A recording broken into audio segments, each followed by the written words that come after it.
언제 꺼질지 모르는 위태로운 상황을 가리키는 말이 풍전등화라는 말입니다. 오늘 성경에 등장하는 이 히스기야와 유다의 상황이 풍전등화와 같았습니다. 아수르 왕 사네립이 유다를 침공해서 유다의 견고한 성읍들을 다 쳐서 함락을 시켰습니다. 산헤립이 주전 700년 전 사람이거든요. 지금부터 2700년 전의 사람인데, 이 산헤립과 히스기야, 그러니까 아수르의 왕은 산헤립이었고 유다의 왕은 히스기야였는데, 이 산헤립이 유다를 침공해서 승리를 거둔 비석을 만들어 기록을 해 놓았습니다. 그런데 2700년 전의 비석이 지금 대형 박물관에 그대로 전시되어 있습니다.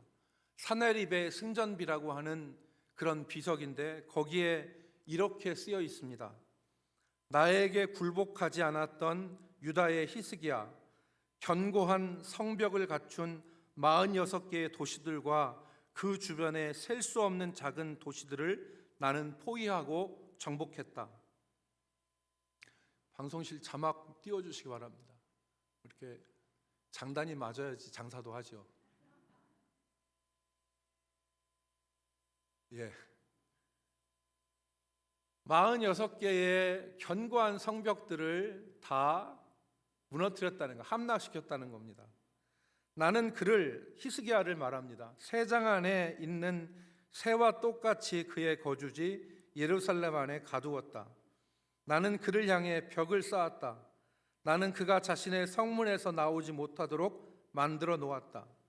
그러니까 예루살렘 성벽 옆에 토성을 쌓은 것입니다. 그리고 그 문 앞에 흙으로 싸서 나오지 못하게 만든 것이죠. 그래서 마치 새 장 안에 갇힌 새처럼 만들었다는 것입니다. 우리가 읽은 열왕기상 18장 13절 말씀에 보면 유다의 견고한 성읍들을 산헤립이 쳐서 점령하고 예루살렘만 남았는데, 산헤립은 자신의 막강한 군대를 보내서 예루살렘을 애워싸고 항복을 요구했던 것입니다. 여러분, 이때 유다의 임금 히스기야는 반아수르 정책을 펼쳤습니다. 아수르에 대항한 것이죠. 그래서 아수르의 침공이 예상이 되었습니다. 가만두지 않을 것이다. 그래서 히스기야는 예루살렘 성벽을 보수했습니다.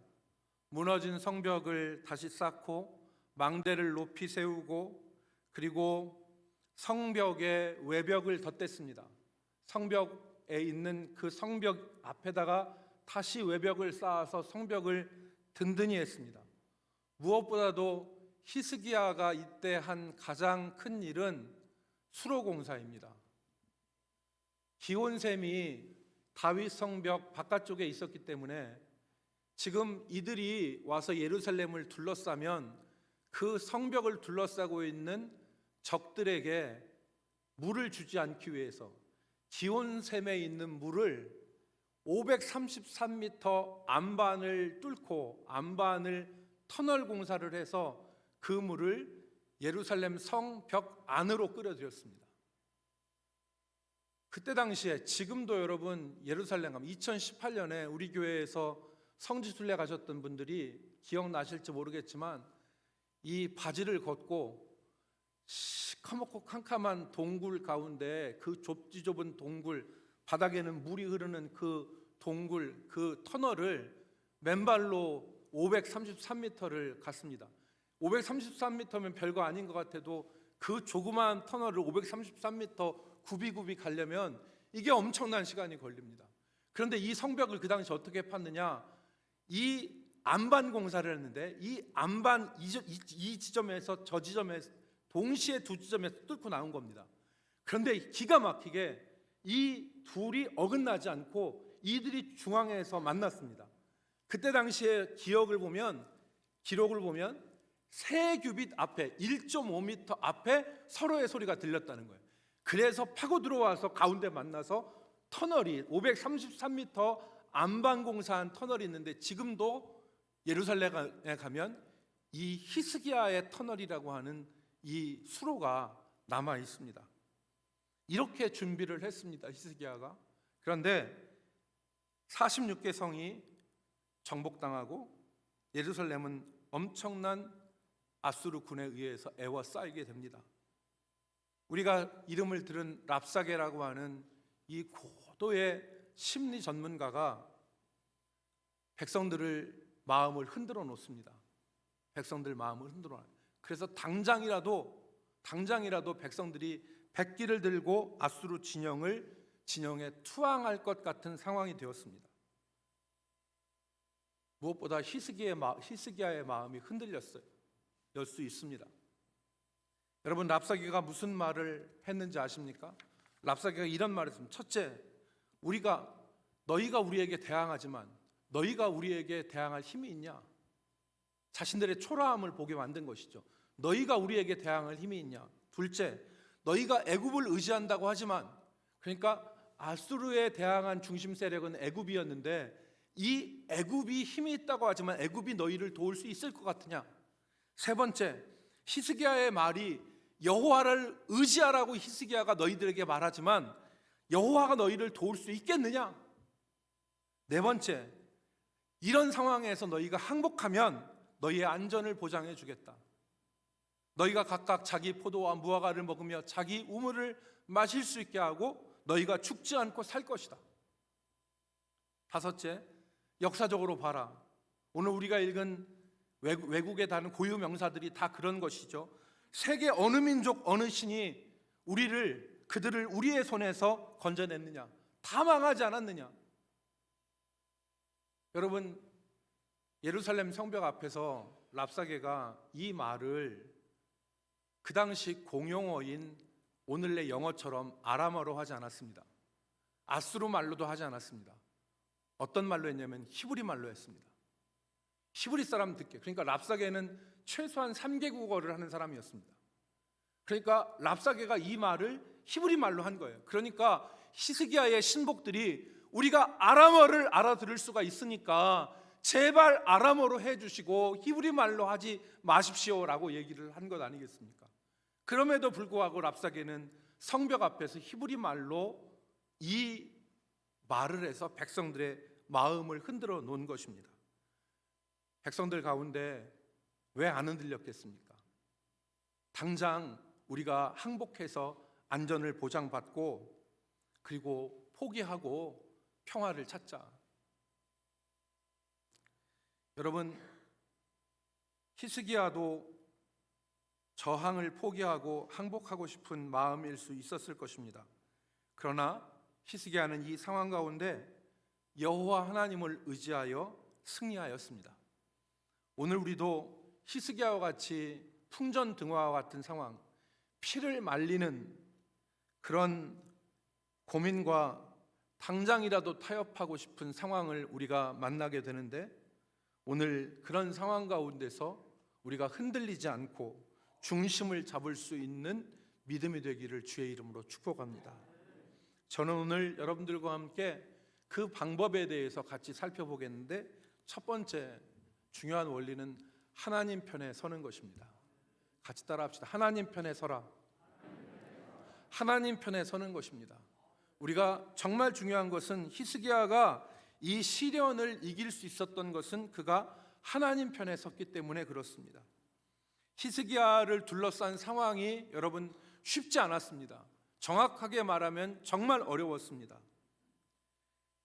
사네립의 말대로 히스기야는 세장 안에 갇힌 신세가 되었고, 몇 년 전에, 8년 전에, 그러니까 지금 이 시기가 히스기야 왕 14년에 아수르가 침공해 왔는데, 히스기야 왕 6년에 동족인 북이스라엘이 아수르에 의해서 사마리아 성이 에워싸이다가 3년 동안 버티다가 결국 아수르에 의해서 722년에 북이스라엘이 멸망하지 않았습니까?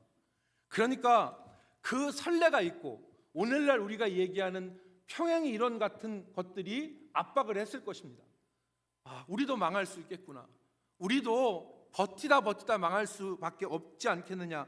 이런 생각이 그들에게 들었던 것이죠. 아수르에 대적해서 지금까지 살아남은 나라가 없습니다. 계산기를 두드려 보면 답이 안 나오는 상황이에요. 그런데 이 상황에서 제안이 하나 들어왔습니다. 항복하면 안전을 보장하겠다. 너희가 각각 자기 포도, 자기 무화과를 먹고 자기 우물을 마실 것이다. 지금 성 안에서 둘러싸여 포위되어 죽음의 공포에 직면해 있는 이 예루살렘 거민들에게 이 소리가 얼마나 달게 들렸겠습니까? 얼마나 이 소리가 절실히 바라던 듣고 싶은 소리였겠습니까?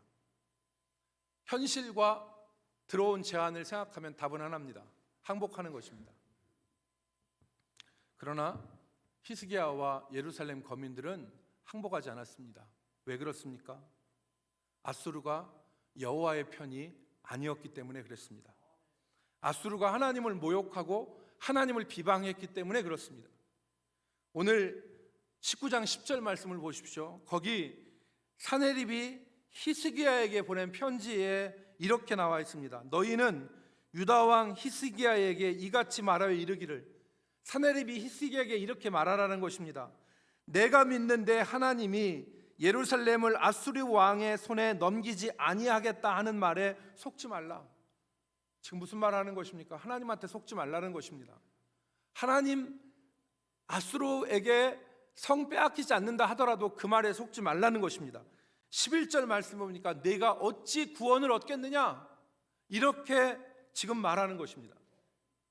그리고 그 이전에 랍사게는 예루살렘 거민들을 선동하면서 18장 30절 말씀에 보면 또한 히스기야가 너희에게 여호와를 의뢰하라 함을 듣지 말라.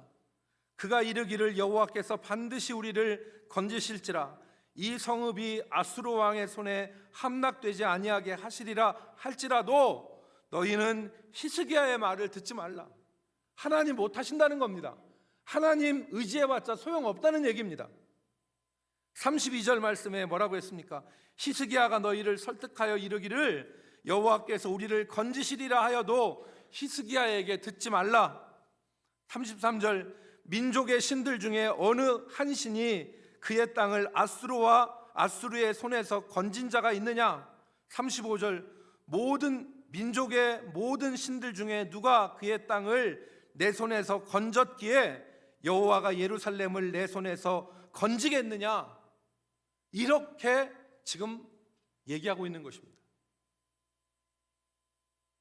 사네립이 한 말이, 랍사게가 한 말이 다 현실적이고 안전한 미래를 보장하는 달콤한 말이라 할지라도 히스기야는 결코 아수르 편에 설 수 없었습니다.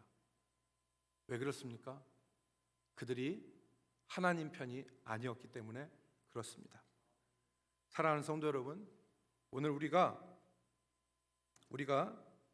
현실에서, 우리의 삶의 현실에서 이 점을 기억해야 됩니다. 때로는 우리 마음속에, 우리의 머릿속에 있는 랍사게와 사네립이 우리의 마음을 흔들어 놓습니다. 사네립이 우리에게 말합니다. 우리 마음속에서 사네립이, 랍사게가 우리에게 말합니다. 현실적으로 생각하면 여호와를 따르는 것이 무모해 보이기도 합니다. 또 믿음을 포기하면 전쟁이 아니라 평화를 보장받고 잿더미와 폐허가 아니라 자기의 우물을 마시고 자기의 포도와 무화과를 먹는 안전과 평안을 보장하겠다고 우리에게 말합니다. 그때 우리의 생각의 중심이 어디에 있어야 됩니까? 내가 누구를 의지할 것인가? 내가 누구 편에 설 것인가? 하는 그 중심적, 다른 현실과 달콤한 약속들이 우리 중심에 있는 것이 아니라 내가 누구를 의지하고 내가 누구 편에 설 것인가 하는 것이 우리 중심에 있어야 되는 것입니다. 여러분, 우리는 살다 보면 선택을 해야 될 때가 많습니다. 한쪽 길은 편안하고 안전하고 번거롭지 않고 아무 일도 없는 평탄한 길입니다. 그런데 다른 한쪽 길은 그 길로 가면 큰 대가를 지불해야 되고 희생이 따르고 여러 사람이 불편할 수 있고 심지어는 자신의 안전도 위협받을 수 있는 길입니다. 물론 우리가 원하는 것은 평탄하고 안전한 길일 것입니다. 그러나 그 길이 하나님이 기뻐하시지 않는 길이라면 우리는 그 길로 가지 말아야 됩니다. 눈으로 보기에 아무리 현실적이고 아무리 안전해 보여도 그 길로 가서는 안 되는 것입니다. 오늘 히스기야는 사내립이 제안한 그 현실적이고 안전한 길을 거절했습니다. 하나님이 기뻐하지 않는 길이기 때문에 그렇습니다. 로마서 12장 2절 말씀에 너희는 이 세대를 본받지 말고 오직 마음을 새롭게 함으로 변화를 받아 하나님의 선하시고 기뻐하시고 온전하신 뜻이 무엇인지를 분별하도록 하라. 여러분, 오늘 살면서 우리의 중심 가운데 내가 누구를 의지하고 있는가, 내가 누구 편에 설 것인가 하는 생각이 우리의 중심 가운데 있기를 바랍니다.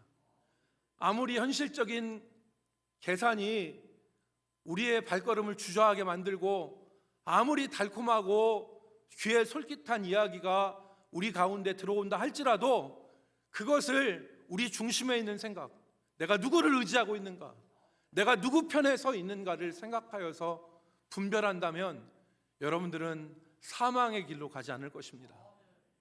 여러분은 생명의 길을 선택할 수 있을 것입니다. 두 번째, 우리가 기억할 것은 하나님께 가까이 나가는 것입니다. 하나님께 가까이 나아가라. 오늘 히스기야의 중심은 하나님께 있었습니다. 그리고 히스기야는 하나님을 의지했습니다. 그런데 이 여호와를 의지하는 히스기야의 모습이 오늘 우리가 읽은 본문에 보면 두 가지 모습으로 나타나는 것을 우리가 볼 수 있습니다. 첫째, 히스기야는 문제가 있을 때 성전으로 올라갔습니다. 그것이 히스기야의 모습입니다. 랍사게가 예루살렘 성벽에서 고도의 심리적 전술로 예루살렘 백성들의 마음을 흔들어 놓았을 때, 그리고 하나님을 모욕했을 때 그 소식을 들은 히스기야가 한 행동은 여호와의 성전으로 올라가는 것입니다. 19장 1절 말씀 보십시오. 히스기야 왕이 듣고 그 옷을 찢고 굵은 배를 두르고 여호와의 전에 들어가서, 그는 여호와의 전에 들어갔습니다. 오늘 그리고 아수르 왕 사나립의 편지를 받았을 때 9장 14절 말씀에 보면 히스기야가 사자의 손에서 편지를 받아보고 여호와의 성전에 올라가서 히스기야가 그 편지를 여호와 앞에 펴놓고 그랬습니다. 히스기야는 성전 중심의 신앙생활을 한 것입니다. 문제가 생길 때마다 성전에 올라가서 그 문제를 하나님 앞에 내놓고 하나님의 은혜를 구했습니다. 둘째, 히스기야는 기도로 하나님께 나갔습니다. 사나립의 편지를 받고 오늘 성전에 올라가 그 편지를 하나님 앞에 펴놓고 히스기야는 기도했습니다. 또 랍사게가 백성들의 마음을 흔들어 놓았을 때 성전에 올라가서 애통하며 선지자 이사야에게 사람을 보내서 기도를 부탁했습니다. 오늘 이 날은 환난과 징벌과 모욕의 날입니다. 당신은 이 남아있는 자들을 위해서 기도하여 주소서. 이렇게 히스기야가 기도를 요청했습니다. 오늘 우리의 믿음이 히스기야와 같이 되기를 주의 이름으로 축복합니다.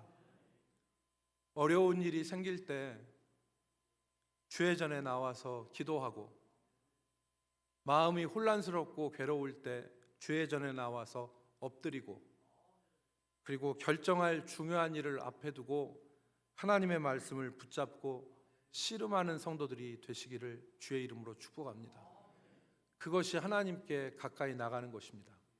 시편 73편 28절에 하나님께 가까이 함이 내게 복이라 그랬습니다. 이 말은 히스기야를 두고 한 말 같습니다. 하나님께 가까이 함이 내게 복이라.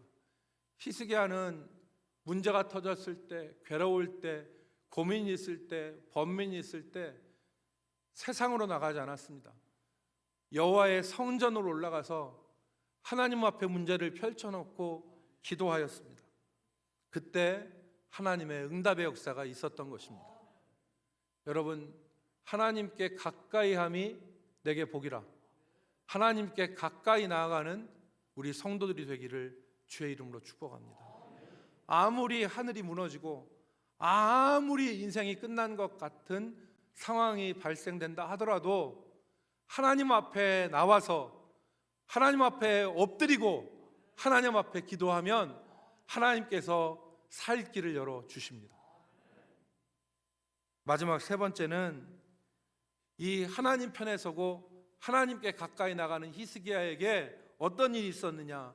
선지자의 응답과 하나님의 역사가 있었습니다. 오늘 히스기야의 기도에 하나님이 응답하셨습니다. 히스기야가 신복들을 보내 이사야에게 기도를 요청했을 때 이사야 선지자는 히스기야에게 여호와의 말씀을 전한 것이 19장 6절에 나와 있습니다. 19장 6절에 보니까 이사야가 히스기야에게 뭐라고 합니까? 하나님의 말씀이 두려워하지 말라. 두려워하지 말라. 아수르 왕 사네립이 한 소문을 듣고 그의 고국으로 돌아가는데 거기서 그가 칼에 죽게 될 것이다. 이 응답을 하였습니다. 그리고 오늘 히스기야가 사네립의 편지를 받고 여호와의 성전에 올라가서 하나님 앞에 기도했더니 19장 20절 말씀에 뭐라고 기록되어 있습니까? 아모스의 아들 이사야가 히스기야에게 보내 이르되 이스라엘 하나님 여호와의 말씀이 내가 아수르 왕 사네립 때문에 내게 기도하는 것을 내가 들었노라. 히스기야가 성전에 올라와서 기도하는 것을 하나님이 들으셨다는 것입니다. 히스기야가 성전에 올라가서 여호와께 기도할 때마다 하나님이 그 기도를 들으시고 응답하신 것입니다. 이 하나님은 오늘도 역사하실 줄 믿습니다. 오늘도 우리가 하나님 전에 올라가 주의 전에 나와 엎드려 기도하고 간구하고 하나님의 말씀을 붙잡고 씨름할 때 하나님이 들으시고 응답하시는 것을 믿으시기 바랍니다. 여러분, 결과가 어떻게 됐습니까? 19장 35절에 보면 예루살렘 성을 에워싸고 그리고 예루살렘 거민들을 공포로 몰아넣는 아수르 군대는 19장 35절에 보니까 여호와의 사자가 나와서 18만 5천이 되는 아수르 군대를 하루아침에 쳐셔서 아침에 일어나니 그들이 송장이 되었다 그랬습니다. 18만 5천의 예루살렘을 에워싸고 있는 이 아수르 군대가 하루아침에 송장이 되었다는 거예요. 여러분, 이게 믿겨지십니까? 어떻게 하루아침에 18만 5천의 군사가 죽을 수 있습니까? 그런데 이게 성경에만 나오는 이야기가 아닙니다. 여러분, 헬라의 저 유명한 역사학자 헤로도토스라고 하는 사람이 역사라고 하는 책을 썼습니다. 이게 세계 역사 사학계의 시금석과 같은 고전인데 이 헤로도토스의 역사에서 헤로도토스가 오늘 성경에 나온 이 사건을 언급했습니다. 헤로도토스는 뭐라고 얘기했느냐? 헤로도토스의 역사, 서울대학교 천병희 교수가 헤로도토스의 역사를 번역했습니다. 한 1000페이지 넘는 책인데 우리 한글로도 번역이 되어 있습니다. 그 책에서 쥐들이 전염시킨 패스트가 18만 5천을 하루아침에 날려버린 것이다.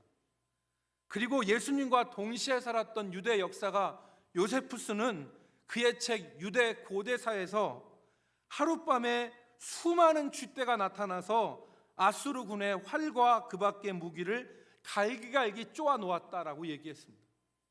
그러니까 헤로도토스의 역사와 요세푸스의 유대 고대사에 오늘 본문에 아수르 군대 18만 5천 명이 몰살당한 사건을 기록을 하고 있습니다.